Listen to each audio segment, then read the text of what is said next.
Well, I have another storybook for you today. It's one of my personal favorites as well. It's called The Scrambled States of America, written by Laurie Keller.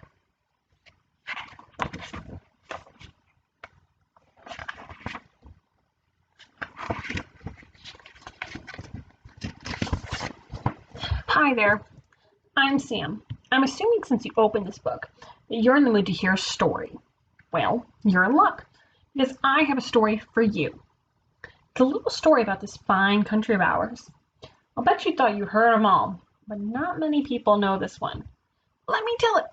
Let me. No, you two. That part is my job. Now get back in your places. We're about to start the story. Let's give them a couple seconds to get back in position. 1001, 1002, 1003. Okay, turn the page.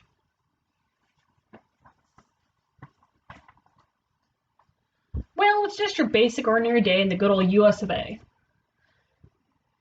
States all over the country were waking up, having their first cups of coffee, reading the morning paper, and enjoying the beautiful sunrise. All of the states except for Kansas. He was not feeling happy at all. How do I know this? Because he said, "I'm not feeling happy at all." "What's wrong?" his best friend Nebraska kindly asked him. Nebraska's a very kind state. "I don't know," moaned Kansas. "I just feel bored. All day long we just sit here in the middle of the country.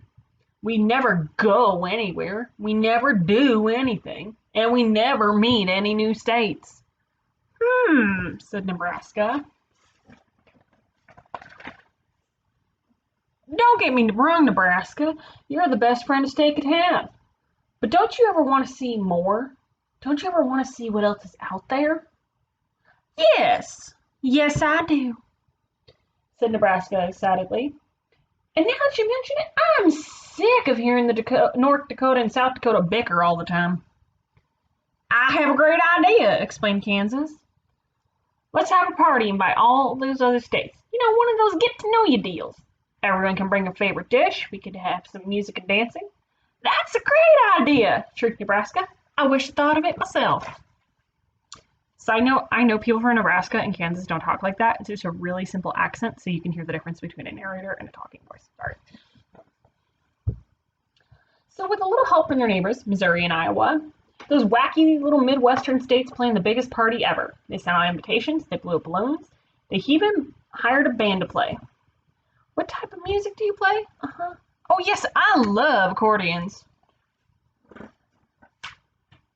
At last the big day came. Little by little the states arrived at the party. Nebraska and Kansas were on the welcoming committee. Iowa was in charge of coats, and Missouri and Illinois passed out name tags for each state to wear. Within minutes of their arrival, the states began making friends with each other. They spent hours talking, laughing, dancing, and singing.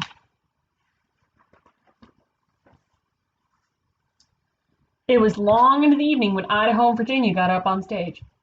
"Excuse me," Idaho said politely. Idaho is a very polite state.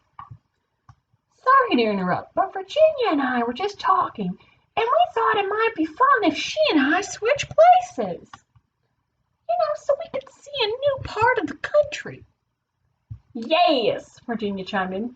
"Then we thought maybe all of you might want to try it too. What do you think?" A wave of excitement swept over the room.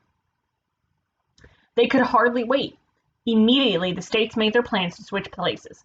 They said their goodbyes and went directly home to pack.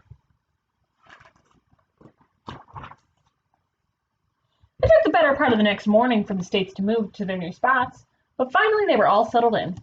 All the states were much happier now that they were by their new neighbors and in a new place in the country. Oh yes, this was a much better arrangement.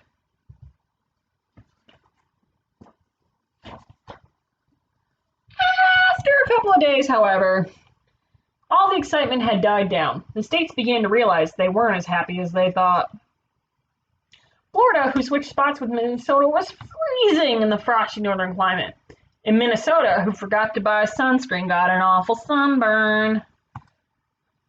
Alabama, New York, and Indiana, all of whom took California's place, were bothered by an annoying rumbling sound that kept them up all night long. Arizona, who had traded places with South Carolina, was upset because the ocean waves were ruining her hairdo. Alaska, who had been wanting a little more interaction with the other states, was irritated by Oklahoma's handle jabbing into his left side and Michigan's thumb tickling his right.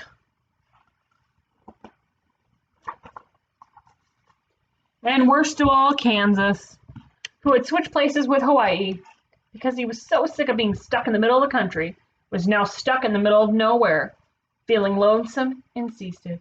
In the middle of nowhere, feeling lonesome and seasick. My guitar is soggy and I feel so blue. And Hawaii was longing for some peace and quiet like the good old days.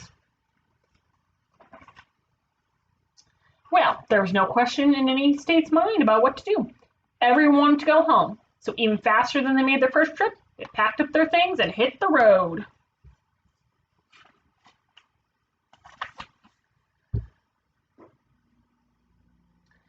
As the sun set across the country, all the states from A to W were back in their very own homes. The states were so happy to see their old friends again. They spent the entire evening sharing their new experiences with each other, the good and the bad. That night, all the states in the country went to bed feeling happy about their new friends that they had made, most of all, feeling very thankful to be home. At the end of the book, they have a bunch of information about the states, as well as some absolutely beautiful artwork, just as a conglomerate of the states, including different things about the states, different symbols for the states, some great and well-labeled maps, if you need any of those kinds of things, and a bit of information about the author. I really hope you enjoyed this copy and this story of the Scrambled States of America. I really love this one, especially for when I help my students with geography and learning where the states go, and you look at the map and you go, holy Moses, that should not be how that is. All right, I'll see you guys in my next video. Bye.